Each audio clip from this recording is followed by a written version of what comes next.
স্বাগত ৭১ খেলা যুগে আপনাদের সাথে আছি ইমরান হুসাইন। মনে হচ্ছে জেলখানায় আছি। নিউজিল্যান্ডে কোয়ারেন্টিনের সময়টাকে এভাবেই ব্যাখ্যা করলেন মেহেদী হাসান মিরাজ।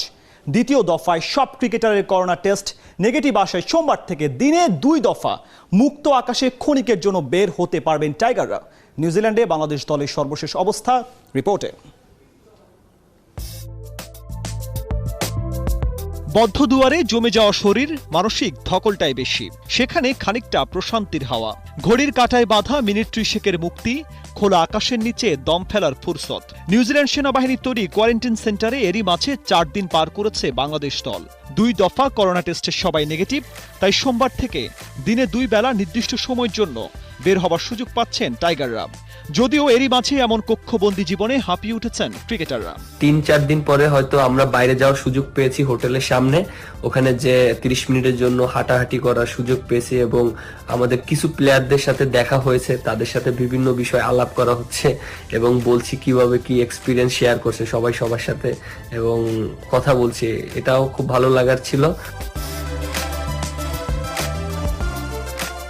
কঠিন এই সময় নিজেদের ব্যস্ত আর মনোসংযোগ ঠিক রাখার সবচেয়ে ভালো পন্থা শরীর চর্চা। বাইরে গিয়ে যেহেতু জিম করার সুযোগ নাই, তাই হোটেল রুমেই ব্যক্তিগতভাবে ফিটনেস ঠিক রাখার কাজ করে যাচ্ছেন ক্রিকেটাররা। যতটুকু সম্ভব রুমের ভিতরে থেকেই ফিজিক্যাল ফিটনেসের কাজ করা হচ্ছে, সাইকেল থেরাবান দিয়ে যতটুকু সম্ভব কাজ করছি। আর অবশ্য প্র্যাকটিস শুরু হয়ে যাবে আমাদের এই আইসোলেশনের পর, আর আমরা ইনশাল্লাহ খুব শীঘ্রই মাঠে ফিরবো। প্রথম ৭ দিনের কোয়ারেন্টিনে আরো ২ দফা করোনা টেস্ট হবে টাইগারদের। নেগেটিভ হলেই একাধিক গ্রুপে ভাগ হয়ে করতে পারবে অনুশীলন। ১৪ দিন শেষেই মিলবে পুরোপুরি মুক্তি। ইমরান হুসাইন, ৭১। বাংলাদেশের এই যাবৎকালে নিউজিল্যান্ড সফরগুলো ধূসর স্মৃতির। লাল সবুজ রঙে জয়ের গল্প লিখা হয়নি আজ অব্দি। অতীত ইতিহাসের সমাপ্তি টেনে এবার নতুন অধ্যায়ের সূচনা করতে চায় টাইগাররা। খেলাযোগের কাছে ক্রিকেটাররা জানিয়েছেন এবার সমৃদ্ধ করতে হবে প্রাপ্তির খাতা। ধারাবাহিকভাবে খেলাযোগ তুলে ধরছে টাইগারদের ভাবনা। চতুর্থ পর্বের রিয়াসাত আজিমের রিপোর্টে আলামিন হোসেনের কথা।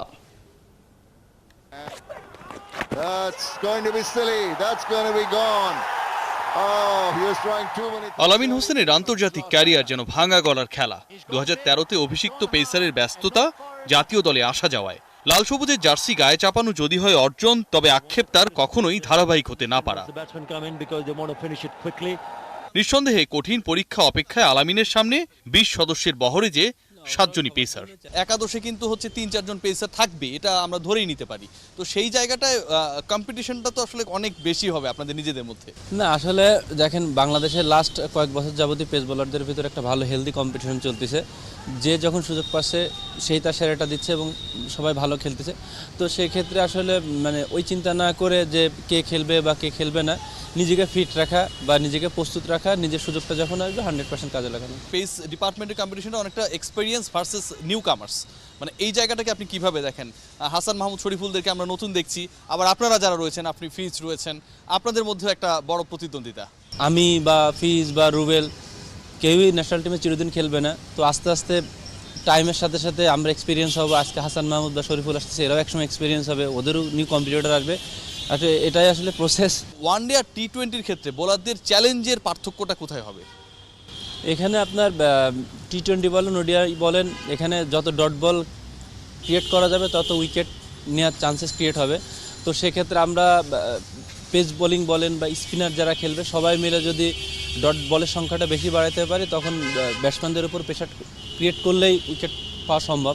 সবার মাথায় যে থাকবে যে ভালো জায়গায় বল করা, ডট বল করা, কারণ এখানে হেলদি কম্পিটিশন। সবাই জানে যে এখানে দেখা যাচ্ছে একটু খারাপ করলেই স্লিপ করবে। কোন স্টাডি করেছেন কিনা নিউজিল্যান্ডের স্পেসিফিক কোনো ব্যাটসম্যানকে নিয়ে? একটা জিনিসই মাথায় আছে, পারফেকশন 100%। আপনি ইয়র্কার, স্লোয়ার বা যাই করবেন না কেন, গুড লেন্থ বলেন, ওখানে মানে আপনাকে যেমন বাংলাদেশের কন্ডিশন বা সাবকন্টিনেন্টে দেখা যাচ্ছে উইকেটে বল একটু লো থাকে বা দেখা যাচ্ছে অনেকটা হেল্প থাকে।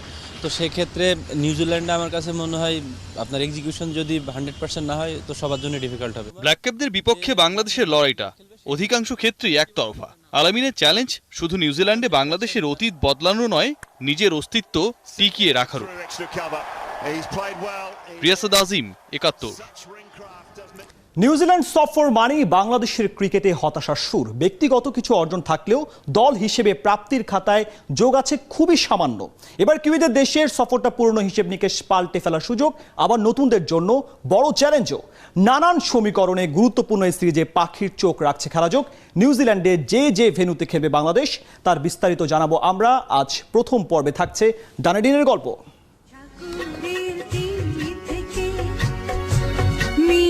কিছু হাওয়ায় নে তোমার কপালে ছোঁয়াবো গো ভাবি মনে মনে। 70-এর দশকে শাহনাজ রহমতুল্লাহর বিখ্যাত গানের লিরিকের বাস্তবতাই যেন নিউজিল্যান্ডের ডানেডিন। যীশুখ্রিস্ট বা ঈসা আলাইহিসসালামের জন্মেরও প্রায় 1300 বছর আগে গোড়াপত্তন নিউজিল্যান্ডের ওটাগো অঞ্চলের ডানেডিনের। প্রকৃতি তার সবটা মেলে ধরেছে, আবার আধুনিক মানুষের বুদ্ধিমত্তার ছাপ পড়েছে যেখানে এই ডানেডিনে নিউজিল্যান্ড সফরে প্রথম ওয়ানডে খেলবে বাংলাদেশ, পাহাড়ের বুকে ইউনিভার্সিটি ওভাল গ্রাউন্ডে। ডানেডিনের উইকেটটা কেমন? জবাবটা সোজাসাপটা, ব্যাটিং ফ্রেন্ডলি। ব্যাটিংয়ের জন্য কতটা ভালো? প্রথম ইনিংসে রান তোলার গড় 260-এর বেশি। শুরুর দিকে বাউন্স মুভমেন্ট থাকে, সময় যত যেতে থাকে তত বেশি ভালো হতে থাকে ব্যাটসম্যানদের জন্য। সাক্ষ্য দিচ্ছে টসের পরিসংখ্যান। ব্যাটিং ফ্রেন্ডলি উইকেটে বাংলাদেশের স্মৃতির প্রায় সবটাতেই দুঃসহ স্মৃতি। এই মাঠের সর্বনিম্ন স্কোরের মালিকও লাল সবুজ। একবার আগে আরেকবার পরে ব্যাটিং করে ভাগ্য বদলায়নি বাংলাদেশের। 2 ম্যাচ খেলে সবটাতে হার টাইগারদের। প্রচণ্ড ঝড়ের মাঝে খড়কুটো যেমন আশার আলো, ব্যাটিং নিয়ে ঘুরে দাঁড়ানোর যে প্রত্যাশা সেটার পারদ 2019 সালে সাব্বির রহমান রুমানের সেঞ্চুরি। সাব্বির রহমানের শতকের পাশাপাশি আলাদা করে বলতে হবে মুশফিকুর রহিমের কথা। 2010-এ ধ্বংসস্তূপের মাঝেও 80 পেরোনো নকটা বড় পাওয়া। এমনিতেও ডানেডিনে মুশফিকের রেকর্ডটা আশা জাগানিয়া। 2টা ম্যাচ খেলে গড় 50 ছাড়ানো। ডানেডিনে সেরা ব্যাটসম্যানদের তালিকায় অনুমিতভাবেই উপরের দিকে নিউজিল্যান্ডের ব্যাটসম্যানরা, বিশেষ করে রস টেলরের ট্র্যাক রেকর্ড এক কথায় অবিশ্বাস্য। স্পিনারদের নিয়ে পরিকল্পনা সাজানোর সুযোগ খুব একটা নেই। বোলিংয়ে যত অর্জন তার সবটাতেই পেসাররা। আরও সুনির্দিষ্ট করে বললে টপ উইকেট টেকারদের তালিকায় সেরা 10-এ নেই কোনো স্পিনার। ডানেডিনে বাংলাদেশের সেরা বোলিং ফিগারের মালিক শরীফুল ইসলাম। ডানেডিনে 2008 বা 2019 প্রতিবারই ডিফেন্সিভ ট্যাকটিক্সে হেরেছে বাংলাদেশ। এখানে জিততে হলে আক্রমণাত্মক ব্যাটিং করা আর পেসারদের নিয়ে দল সাজিয়ে পাল্টা আক্রমণে যাওয়া বড্ড জরুরি। ভুল থেকে নাকি বড় কিছু শুরু। নিউজিল্যান্ড সফরের শুরুটা নিশ্চয়ই বড় করতে চাইবে টাইগাররা। মারিয়াসান 71। মাত্র 2.5 দিনে 4 দিনের ম্যাচ শেষ। চট্টগ্রামে আয়ারল্যান্ড উলফসকে ইনিংস ও 23 রানে হারিয়েছে বাংলাদেশ। স্পিনার তানভীর ইসলাম একাই নিয়েছেন 13 উইকেট। পাইপলাইনে থাকা বাঁহাতি স্পিনারের মধ্যে তানভীরের উপর আছে বিসিবি সুনজর, জানিয়েছেন প্রধান নির্বাচক মিনহাজুল আবেদিন। খেলা শেষে ম্যাচ সেরা তানভীর সাফল্যের রহস্য জানিয়েছেন। মোহাম্মদ মাইনুদ্দিনের ক্যামেরায় আরও জানাচ্ছেন নাহিয়ান বিন জসিম। আইরিশদের ব্যাটিং স্তম্ভ মাটিতে মিশিয়ে মাটিকেই তানভীর উদযাপনের সঙ্গী করেছে। ওর ঘূর্ণি জাদুতে মাত্র 2.5 দিনেই সাগর পাড়ের সাগরিকায় আয়ারল্যান্ড উলফস তলিয়ে গেছে। আগের 11 প্রথম শ্রেণীর ম্যাচে 19টা উইকেট পেলেও এবার এক ম্যাচে প্রতিপক্ষের 20 উইকেটের 13টাই এই বাঁহাতি অর্থোডক্সের ঝুলিতে। ক্যারিয়ার সেরা বোলিং, প্রথমবার 5 উইকেট প্রাপ্তি, তাও 2 বার। তানভীরের স্বর্ণালী পারফরমেন্সের দিনে বাংলাদেশ ইমার্জিং দল জিতেছে ইনিংস ব্যবধানে। এনামুল হক মনি, মোহাম্মদ রফিক যুগের পর সাকিব আল হাসান, আব্দুর রাজ্জাক কিংবা তাইজুল ইসলাম। বাংলাদেশ ক্রিকেটে বাঁহাতি স্পিনে যারা রাজত্ব করেছেন তাদের উত্তরাধিকার হিসেবে কারা আসছেন? যে 2-1 নাম আসছে সামনে, তাদের মধ্যে অন্যতম তানভীর ইসলাম। এক ম্যাচে 13 উইকেট নিয়েছেন। আমাদের সঙ্গে রয়েছেন তানভীর ইসলাম। এই ম্যাচে তার ভালো করার রহস্যটা কি জানতে চাবো। তানভীর, গ্রিন টপ ছিল, ঘাসের উইকেট ছিল, এই উইকেটেও 13টা উইকেট নিয়েছেন, রহস্যটা কি আসলে? চাম্পাকা স্যারের উপরে ওদের বিশ্বাস ছিল। স্যারে আমার একটা কথা বলেছে যে উইকেট টু উইকেট বোলিং করতে হবে, ঘাসের উইকেট ফ্ল্যাট হওয়ার চান্স বেশি। নিজের বোলিংয়ে কোন দিকটা মনে হয় সবচেয়ে শক্তিশালী, যার কারণে আসলে সাফল্য পাওয়া যায়? আমার বোলিংয়ে মনে হইতেছে আমার বলটা উপরে বাতাসে অনেক ভালো ঘুরতেছিল, এই কারণে হয়তো বা এরকম কিছু করা সম্ভব। তানভীরের কীর্তি মাঠে বসে চোখ রেখেছেন বিসিবির প্রধান নির্বাচক। এইচপির এই ক্রিকেটার নাকি বিসিবির রাডারে ভালোভাবেই আছে। 2 বছর ধরে এইচপিতে আমরা ওকে নার্সিং করছি এবং রেড বলে বেশি ম্যাচ খেলার জন্য আমরা চিন্তা ভাবনা করছি। কারণ ওভারঅল যে প্রোগ্রেসটা এইচপি টিম করেছে, ওর বোলিংয়ে যথেষ্ট ভালো বল করেছে, ওভারঅল টিমটাই যথেষ্ট ভালো খেলেছে এইচপি। যেটা আমরা যে লঙ্গার ভার্সন ক্রিকেট স্ট্রাগল করি, জাস্ট এদের দিয়ে আমরা শুরু করতে চাই নতুন করে। তানভীরের বিশেষত্ব টানা লম্বা স্পেল বল করতে পারা, খুব বেশি টার্ন না থাকতেও লাইন লেন্থে পাকা, বিশেষ করে নতুন বলে ওর দারুণ কার্যকারিতা, হোক সেটা লাল কিংবা সাদা বল। বাংলাদেশ ক্রিকেটে বাঁহাতি স্পিনারদের ইতিহাস ঐতিহ্য বেশ সমৃদ্ধ। টেস্টে সেরা 5 বোলারের 3জনই স্পিনার, 3জনই বাঁহাতি।